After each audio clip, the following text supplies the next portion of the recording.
Para kay Christopher Min, pagdating sa looks ay wala raw binatbat o panama si Catherine Bernardo kaysa kay Andrea Brillantes ayon sa kanilang showbiz news vlog na Showbiz Now Na, kasama sina Romel Chica at Wendell Alvarez. Sabi kasi ni Wendell, ilang fans daw ang gumawa ng photocalled at pinagkumpara ang dalawa na napababalitang nag-unfollowan sa isa't isa kaugnay sa isyong hiwalayan ni Catherine at longtime boyfriend na si Daniel Padilla.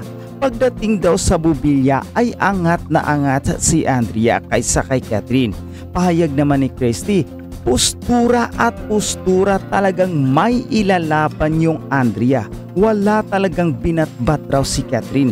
Tanggapin na lang daw natin ang katotohanan. Palakad, pagrampa, lalong wala raw binatbat. Model na model talaga raw si Andrea. Hindi siya pwedeng mapintasan ng ganoon. So tayo raw ay nagkakaisa sa pagsasabing malakas raw talaga ang appeal ni Andrea. Pinuri pa ni Christy si Andrea dahil iba na raw ang pananaw nito. Kung dati raw ay binggadora ang aktres, ngayon daw ay deadman na ito sa mga issue at mas nakatuon na lang sa mga positibo. Tila hindi kumbinsido si showbiz columnist Christopher Min sa inilabas na pahayag ni TV host actress Carla Estrada tungkol sa hiwalayan ng anak nitong si Daniel Padilla at Catherine Bernardo. Sa isang episode ng programang Christopher Minute, sinabi ni Christy na nalalabuan umano siya sa pahayag na sinabi ni Carla. Isiniwalat kasi ni Christy kamakailan sa isang episode ng Showbiz Now Na totoong hiwalay na umano sina Daniel at Catherine dahil kay Carla pa raw mismo nanggagaling ang balita. Sumagot naman si Carla hinggil dito at ayon sa kanya wala raw umanong katotohanan ang pasabog na ito ni Christy. Hindi rin daw siya nanghihimasok sa buhay ng kanyang mga anak. Matatandaang nagsimulang umugong ang balitang tungkol sa hiwalayan ng dalawa noong ichika ni showbiz columnist OG Diaz na palihim o manong nagkikita sina Daniel at Andrea Brillantes. Lalong lumakas ang alingas-ngas na hiwalay na sina Daniel at Catherine nang i-unfollow ng huli si Andrea. Gumanti naman si Andrea sa ginawang ito ni Catherine sa kanya. Nadawit din umano ang aktres na si Andrea Brillantes sa hiwalayang Elijah Canlas at Miles Ocampo. Magkasama sa TV series sa senior high sina Elijah at Andrea at doon din umano naganap ang lahat. Ano ba naman ito? Mukhang paborito talaga yata si Blythe, si Andrea Brillantes sa mga hiwalayan. Ito, siya na naman ay tinuturo sa nangyari kay Miles Ocampo at kay Elijah Canlas. Ano ba to? Alam mo eh, nakakaawa din to si ano no, si Blythe. Tinuturo. Correct. Porket kasama niya lang yan sa teleserye niya ng senior high. Ito naman, yan na naman siya. Sinama na naman siya kahit na wala siyang kamuang-muang dahil magkaibigan lang to si Catherine at si Miles.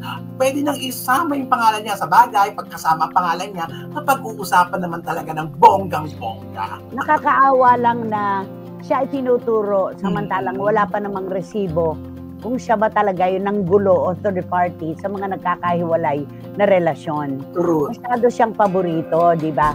Katulad yan, nagkasama lang sila sa senior high. Siyempre magkakasama sila sa isang serye, magkaka-close, di ba? Tapos magkaibigan naman itong si Miles Ocampo at si Catherine, nag 1 + 1 = 11 na ang marami nating mga kababayan. Kawawa naman si Andeng. Huwag naman po. Yan, kagaganyan nyo, kagaganyan ko kay Andrea. Lalong lumalakas tuloy ang appeal ng bata, ano?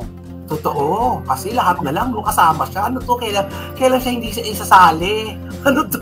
Baka naman kahit sa walang siyang pelikula, pinag-uusapan siya, nakakaloka na yun, ha? Salingkit palagi. Di ba? Salingkit. Ako, sabi ni Juris Doctor Channel, ang bilis-bilis mo naman sa Amerika, pero ang iyong tulay dito sa ating programa, ay nako. Sabi niya, ay grabe naman, lahat na lang ba ng hiwalayan kay Andrea sasabit? Sa bagay, malakas kasi talaga ang appeal ni Andrea. Kaso parang unfair naman na yata. Kaya Blythe, it's time na po na mag one-on-one ka na kay nanay para once and for all. Manahimik na ang mga dapat manahimik. Nako. Yun lang ang sasabihin ko sa'yo. Taklong nako na yun, ha? Juris Doctor Channel, salamat sa partisipasyon. At eto si John. the more na iniipit ninyo itong si Andrea Brillantes, the more nakitang-kita na kailangan nyo na lang talagang pumikit dahil kayo ay masyado ng inggit. Kawawa naman yung tao, wala naman kayong pruweba. Ano ba yan? Sa Katniel, siya raw. Dito kay Miles Ocampo at kay Elijah, siya rin daw. Baka naman mamaya pati doon sa paghihiwalay ni Richard Gutierrez at ni Sara Labati, siya na rin. Ano ba naman, tantanan nyo naman yung bata, maawa kayo. Aba, may damdamin din siyang nasasaktan, sabi ni John. Hindi totoo naman no, na para bang ipinalalagay nila na kahit na lang ano ang iba to kay Andrea, okay lang. Kasi, alam mo na, uso siya, di ba? Correct. Alam naman natin, ang hiwalayang, sabing naghiwalayang Elijah at saka Miles, maganda ang kanilang usapan. Maayos. Oo, magkaibigan sila. Correct. At saka, ang ganda ng kanilang breakup nung may magtanong kay Elijah at kay Miles kung totoo bang it's over, di ba? Oo, sila. Kita mo, natapos ang issue ng walang kung ano-anong mga pakikialam ng ibang tao, walang outside forces na nakialam sa breakup nila. Ganun ang maganda, sabihin ninyo ang totoo at ayan, ang ganda ng kinalabasan.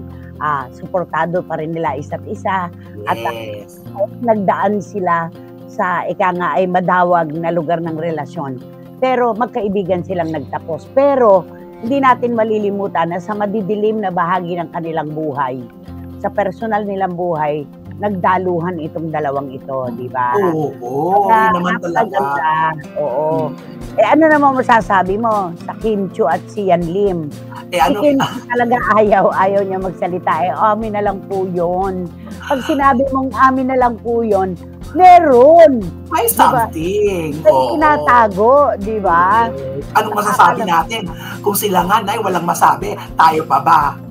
True. Totoo naman. Oo, totoo. Teka, habol lang ako para kay Tita Julie Paras. Panahon talaga ni Blight ngayon. Kumikinang talaga kasikatan niya. Kaso panay negative ang binabato sa kanya. Okay lang yun, Tita Julie Paras, as long as kaya niyang i-handle, di ba?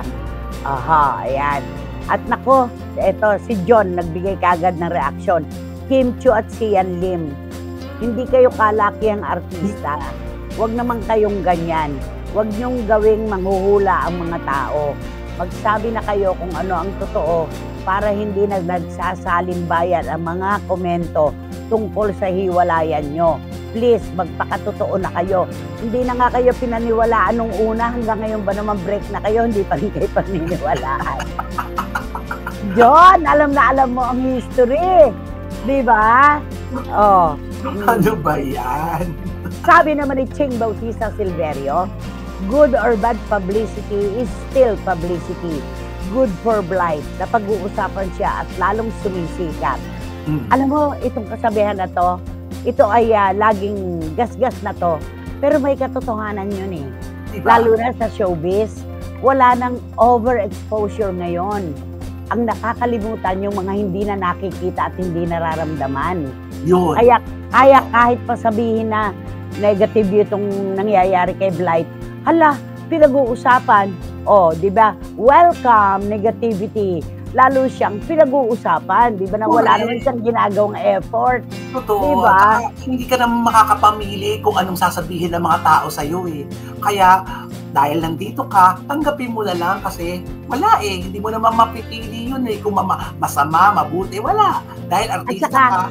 Ang maganda kay Blight, tinanggap na niya ang kanaturalan ng mundo na pinasok niya. Diba sabi nga niya, hindi naman niya makukuha ang loob ng lahat ng tao. Diba sabi nga niya, may matutuwa sa'yo, may magmamahal sa'yo, meron ding naiinis, merong magagalit. Sabi niya, hindi ko po pwede, hindi ko po kontrolado yon. Basta ako, pag-iinamin ko na lang ang trabaho ko at doon na lang ako po focus sa positive. Alam niya yung pinasok niya. Ganun dapat talaga. Kapag isinawsaw mo ang kanang paa mo sa showbiz, dapat kasabay ang kaliwang paa. Hindi po pwede na kalakalahati lang. Hindi ka pwede pumasok sa kwarto na ang nakasilip lang kalahating katawan mo at yung kalahati naiiwan sa labas ng pinto. Alam natin ang naturalesa ng mundong ito. You cannot please everybody. Kaya dapat ay tanggap ninyo na sa pinasok nyong ito na trabaho, may matutuwa, may magagalit. merong happy ang pagtanggap sa'yo, meron namang sad. At si Blight mukhang kuhang-kuha na ngayon yun. Di ba? Kasi meron siyang pangarap, nanay. Alam mo yung nakapokus na lang siya sa pangarap niya. Yan, kung basta ako, di ba katulad ng sinabi mo nga kanina, magtratrabaho na lang ako para maabot ko ang mga pangarap ko. Yun, At saka, alam mo, sa nagaganap sa kanya ngayon, hindi ka tuloy makakapigil na mag-isip na, ano kaya kinaiinggit sa kanya? Meron yan eh. May inggit factor yan. May inggit factor yan, oo. Imposibleng nagagalit sila kay Blight nang walang anumang dahilan. Meron yan. Siguradong meron yan. Unang-una, yung datingan, di ba? Malakas sa loob ng bata, di ba? Matapang. Bakit hindi tatapang? Pinanday na ng panahon to. Di ba? Bata pa lang yun, talagang yes! Oo. Kapag sumuong na po sa mga problema at mga gyera ng buhay, ang isang tao, lahat ng malalakas na bagyo ay naramdaman na niya, ambon na lang kayo lahat ngayon. Yun lang yun, ambon na lang kayo. Diba? We should remember na mga bata pa ang mga ito. Love, pain, and betrayal, parte ng buhay. Yung mag-asawa nga, naghihiwalay sila pa. Sabi ni Wating-Wating ng London. Totoo naman. Totoo naman yan. Oo.